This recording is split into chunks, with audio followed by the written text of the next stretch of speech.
Bonjour à vous, futurs mariés et eux. Aujourd'hui, on va parler mariage civil ou plus précisément, on va parler de toutes ces petites choses qu'on ne vous dit jamais sur la cérémonie du mariage civil. Sur ce thème, je dois dire que j'ai une petite émotion parce que pour traiter ce sujet, j'ai dû interroger une personne qui m'est très chère, à savoir mon petit papa qui a été maire adjoint dans une grande ville d'Île-de-France pendant 24 ans. Donc des mariages, il en a célébré beaucoup. Je me suis donc fait un plaisir de l'interviewer pour partager avec vous toute son expérience. Pour ceux qui ne me connaissent pas, je m'appelle Marie-Laure, je suis chanteuse dans un orchestre qui s'appelle Glam Orchestra et qui est spécialisé dans les mariages.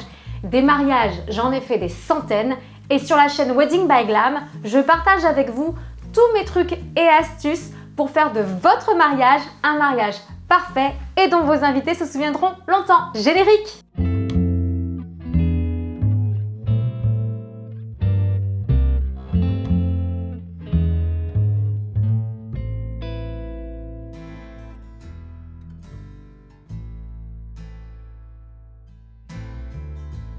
La première chose que vous n'avez pas forcément en tête, c'est que derrière le côté romantique de l'union à la mairie, il y a en fait la signature d'un contrat. Par conséquent, et même si ça manque un peu de glamour, je vous invite à envisager la possibilité de signer un contrat prénuptial chez le notaire. Pourquoi ?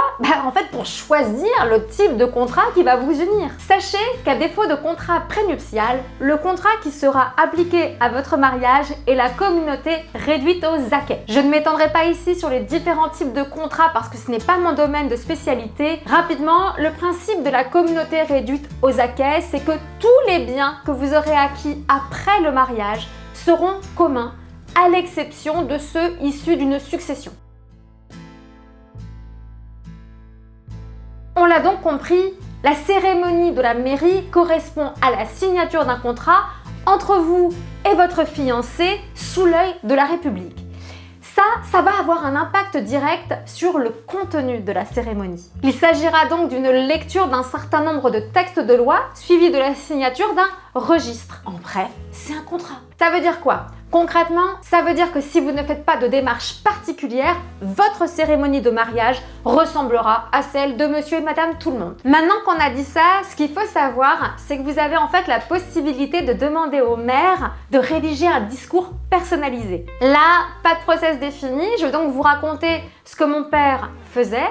Lui, il rencontrait les mariés quelques semaines avant la date du mariage pour en savoir plus sur eux, leur histoire, ce que cette union représentait pour eux et à partir de ce rendez-vous, il rédigeait le discours personnalisé. Je précise que certaines mairies ont choisi de faire systématiquement un discours personnalisé, mais ça n'est pas la règle, donc renseignez-vous avant.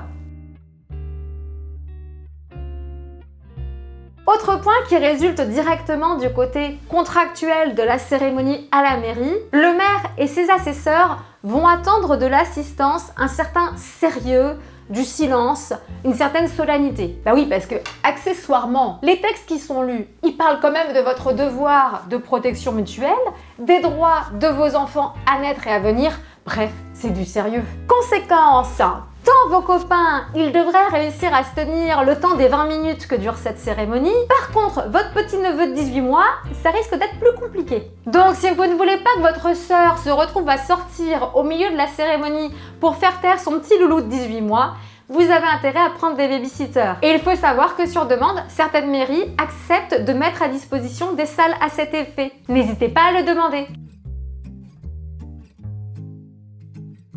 Maintenant qu'on a dit tout ça, passons à l'aspect le plus sympa de la cérémonie à la mairie. Les mariages à la chaîne. Bah oui, parce que ce qu'il faut savoir, c'est que dans certaines grosses mairies, les samedis en haute saison, au hasard juin-septembre, des mariages, il peut y en avoir 15 sur la même journée. Alors ça veut dire quoi concrètement ? Ça veut dire que déjà il peut y avoir des retards. Ça veut dire aussi que forcément le maire il va être un petit peu moins investi au bout de la 13e cérémonie de la journée. Et puis ça veut dire qu'on ne peut pas traîner dans la salle du mariage ou sur le perron pour les photos je ne sais quoi.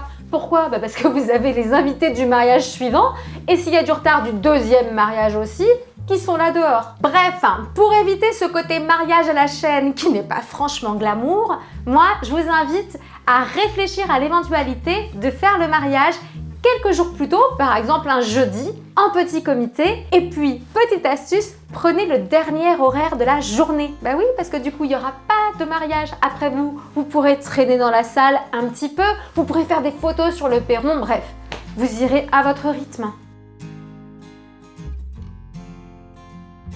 Évidemment, maintenant que je vous ai expliqué le nombre de mariages qui pouvaient être célébrés dans une journée, vous comprenez que les pistes de personnalisation sont maigres, mais pas inexistantes. Le premier point, c'est évidemment de demander un discours personnalisé, et ça, je vous en ai déjà parlé en deuxième partie. Le second point, ça va être la musique. Vous pouvez choisir de la musique à l'entrée de la cérémonie et à la sortie de la cérémonie.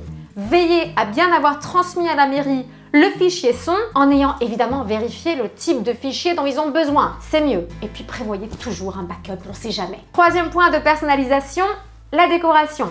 Là, évidemment, vous avez compris qu'en pleine saison, ça va être compliqué d'installer votre décoration et puis de l'enlever juste après. Alors du coup, il y a deux solutions. La première, ce serait de demander à la mairie de mettre à votre disposition une salle, plus petite certes, mais où vous aurez le loisir d'installer votre décoration, voire de traîner un peu après l'union et d'enlever la décoration après. Deuxième possibilité, vous pouvez vous appuyer sur des compositions, par exemple florales, qui se déplacent facilement. Et oui, parce qu'un vase avec des grandes fleurs, c'est facile à amener et ensuite à remporter. Dernier point qui pourrait vous surprendre, bien que ce soit le maire qui juridiquement doive célébrer votre union, ce ne sera vraisemblablement pas lui qui sera là le jour J, mais plutôt l'un de ses adjoints, voire dans certains cas plus rares, l'un de ses conseillers municipaux. En effet, ces derniers agissent en tant que maire ès-qualité, c'est-à-dire que juridiquement, ils endossent le temps de la célébration les responsabilités et fonctions du maire en titre. Voilà, c'est fini pour cette vidéo sur le thème du mariage à la mairie. C'est le moment de me dire si elle vous a plu, de la liker si vous avez aimé, de la partager si vous connaissez des futurs mariés qu'elle peut intéresser et évidemment de vous abonner si ce n'est pas encore fait. N'hésitez pas à nous suivre sur les réseaux sociaux pour être informé de nos actualités et notamment des lives pendant lesquels vous pourrez nous poser des questions en direct sur certains sujets précis. À très vite!